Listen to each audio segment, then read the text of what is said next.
Excellence, à vous entendre parler, comme nombreux le pensent, que l'économie du Congo était prospère sous Massama Deba. Il a construit des usines, vous venez de le dire, et donner quelques exemples, stabilisé le niveau de vie sociale, l'éducation nationale en parfaite santé, mais il a tout de même été renversé en 68.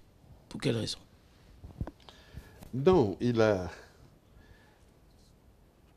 été renversé parce que il y avait des forces dans le pays, en réalité, qui étaient déjà à l'œuvre, en quelque sorte.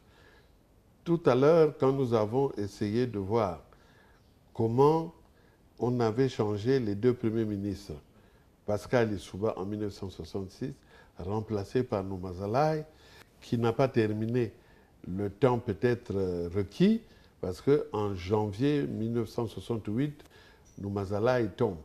Mais ce sont des gens qui ont une grande influence à l'époque dans le pays, en ce sens que tous les révolutionnaires se répartissaient pratiquement en deux grands groupes.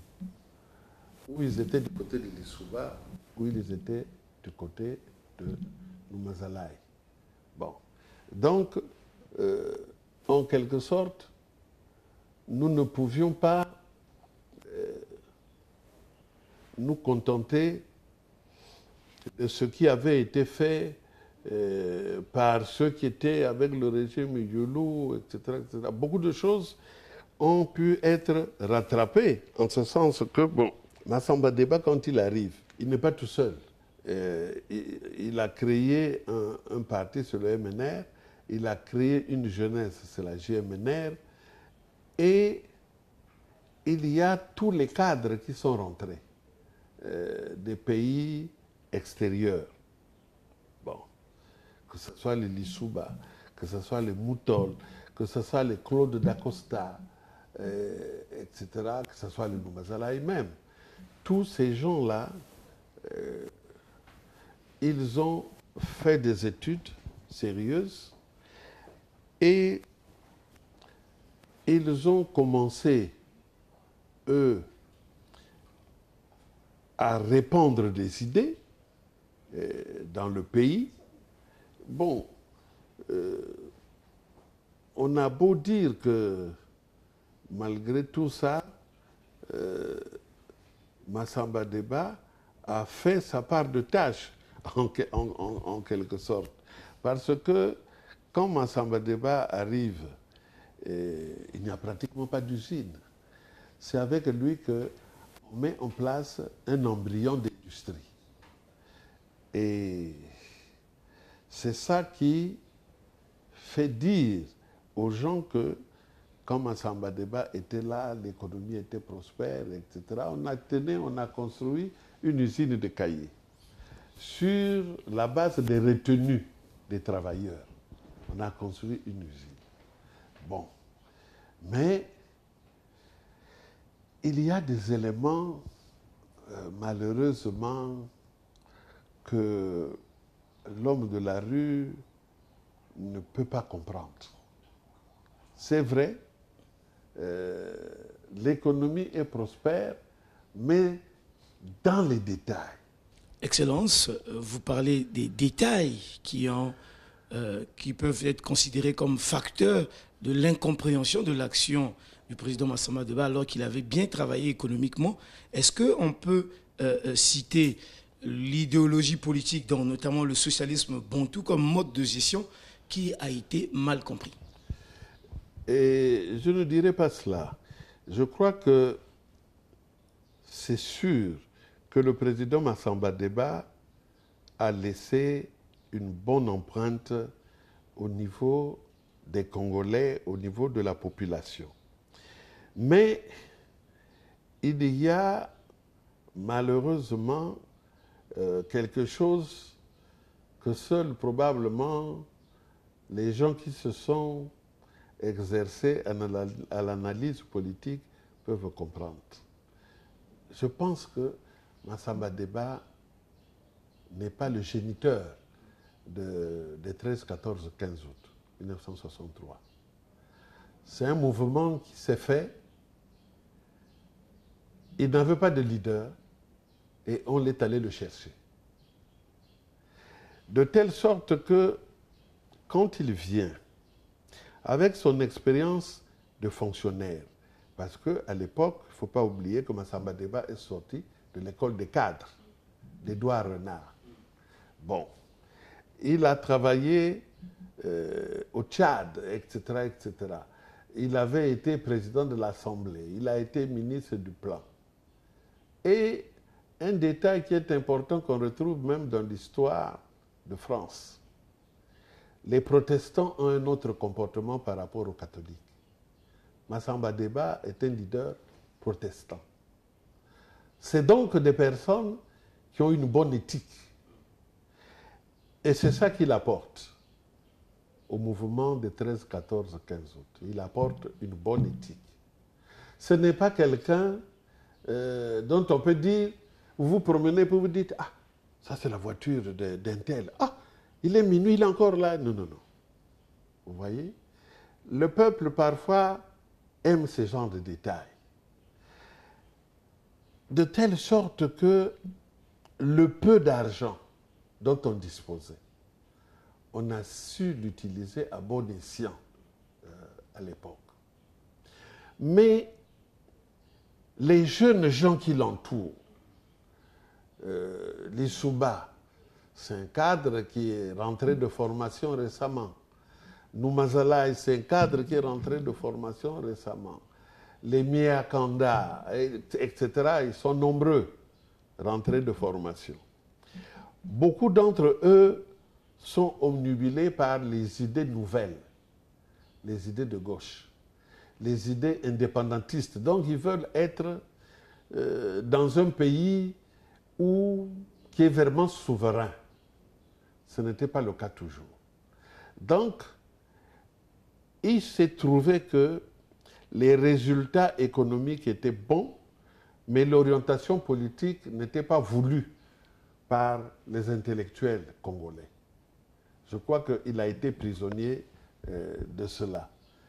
Les résultats économiques sont bons, mais le discours qui entoure ces réalisations-là n'est pas le bon. Parce que quand on parle du socialisme bantou et tout ça, pour les intellectuels de l'époque, ça c'est la déviation. Vous voyez, ça c'est la déviation. Voilà. Mais je voulais vous ajouter quelque chose, et ça c'est pour l'intelligentsia actuelle. Quand Massamba Deba arrive à la tête de l'État, c'est comme un nouveau cycle. On ouvre de nouveaux horizons. Nous signons, nous reconnaissons la République populaire de Chine. On doit être le deuxième pays, après la France. Bon, nous ouvrons donc une coopération de ce côté-là. Nous ouvrons une coopération du côté de la Corée du Nord. Nous ouvrons une coopération du côté des pays de l'Est, etc., etc. Tous ces nouveaux pays, chacun à sa manière a voulu justifier sa présence chez nous. Mais en quoi faisant? En nous accordant parfois des facilités. Mais quand on accorde des facilités, que ce soit Kiltsudi, que ce soit Chakona, que ce soit Blanche Gomez, il y a une période grasse pendant laquelle vous ne payez pas la dette. Vous ne payez pas la dette. Les Chinois étaient très larges de ce point de vue-là. Ils pouvaient vous dire, nous vous prêtons 2 milliards, mais que vous allez payer en 50 ans, après 25 ans de période de grâce. Vous voyez? Ce qui veut dire que pendant que le président Massamba Deba est au pouvoir, les choses qu'il a réalisées, on ne les a pas payées. Et quand le président Sassou arrive, mais c'est ça que vous retrouvez dans la dette congolaise, malheureusement. Oui, oui, oui. Vous retrouvez ça dans la dette congolaise. Moi, j'ai été au comité central du PCT qui ne comptait que 75 membres, donc un véritable organe du pouvoir. Quand nous avons discuté donc du programme d'ajustement structurel, c'est là où je me suis rendu compte que nous traînions encore beaucoup de dettes des régimes passés. Vous voyez? Ce que je dis vaut aussi pour aujourd'hui. Hein. nous prenons de l'argent, mais que nous ne payons pas aujourd'hui. Que les générations futures viendront payer. Donc, c'est ça aussi la continuité de l'État, malheureusement. Et c'est donc ça qui est arrivé avec le président Massamba Deba, une bonne action économique, mais entachée par la pratique politique des hommes de l'époque, avec la GMNR, la défense civile, les crimes qu'il y a eu et tout ça. Mettez-vous à la place d'un homme, d'un président de la République comme Massamba Deba, comme je le disais, ce mouvement a été fait par d'autres. Lui, on est allé le chercher, on l'a mis là. Mais quand ces crimes se commettent là, est-ce que vous pensez qu'il aurait pris le micro pour dire « Moi, je suis étranger à ça et tout ça, je vous donne les noms des assassins » Non. Un président assume. Voilà qui m'emmène, puisque vous parlez de crimes, de vous poser la question... Donc les gens ont dit, économiquement c'est bon, mais du point de vue, on n'appelait pas ça comme ça, mais c'est tout comme, du point de vue des droits humains, ah non, non, non, il faut qu'ils partent. Quand nos maris sortent là, on n'est pas sûr de les revoir le lendemain matin. Parfois, pour des problèmes de règlement de compte, on prend les gens, on les amène en prison et on retrouve ces gens-là avec des pointes dans le crâne et tout ça, tout ça. Les gens ont dit non, non, non, non, non. C'est ça qui a entaché, je crois, le régime. On a compris. D'où la question, que pensez-vous du tandem Massamba Deba, Lissouba, et qu'en est-il des crimes? À cette époque, on a connu des grands cadres, on en a parlé même à la conférence, Poabou, Matsokota, Massoumi. Mais ce que je peux en dire, puisqu'à l'époque, moi, j'étais petit, quand Matsokota meurt, je suis en 3e, je veux faire le BPC. Il meurt en février, moi, je fais le BPC en juin. Vous voyez, on est des petits. Mais enfin, pour tout le monde, on a donné des noms comme ça dans la rue. On a dit, ah, c'est les Mabouaka, c'est les... Bon. La conférence nationale, je crois, pour ceux qui ont pris part, on n'a pas parlé de Mabouaka. On n'a pas parlé de Castro.